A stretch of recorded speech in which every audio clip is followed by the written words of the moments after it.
Kalau mereka mau dihargai sebagai penegak hukum, berperilakulah sebagai penegak hukum. Gitu, jangan sebagai konten kreator, youtuber atau tiktoker, jangan. Kemarin kan KPK baru OTT lagi nih Pak Noel. Nggak tanggapannya Pak Noel? Kan mereka udah nggak ngomong OTT, mereka udah ngomongnya di juru bicara itu ngomong penangkapan. Kapan? Artinya teori saya benar kan selama ini bahwa OTT itu operasi tipu-tipu. Mereka udah nggak pakai narasi OTT itu operasi tangkap tangan. Ya, biar kalian tahu nih, maksud saya media juga punya peran untuk menyampaikan ke publik bahwa pasal 1 angka 19 KUHP lama itu sama tuh menyebutkan tertangkap tangan adalah tertangkapnya seseorang pada waktu sedang melakukan tindak pidana. Itu pasti misalnya nyopet, mencuri motor, nah itu OTT. Ini sama, nah, akhirnya ini didefinisikan lagi di KUHP baru ya, pasal 1 angka 40.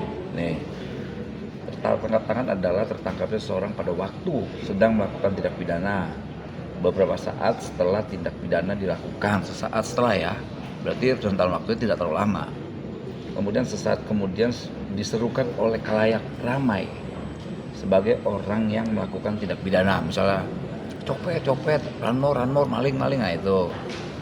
Nah, kemudian sesaat kemudian pada ditemukan benda yang diduga keras telah dipergunakan untuk melakukan tindak pidana yang menunjukkan bahwa dirinya adalah pelakunya, turut melakukan atau membantu maksud melakukan tindak pidana.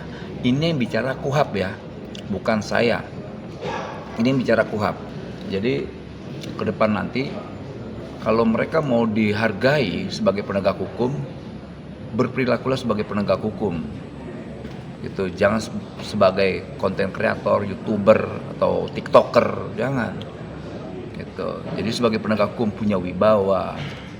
Jangan orang dijadikan konten. Kita kan udah dihukum nih. Saya bertanggung jawab atas kesalahan saya. Dari pertama saya mau mengakui kesalahan saya. Pertama itu. Gitu. Kedua, ketika sidang pertama juga saya mengakui kesalahan saya.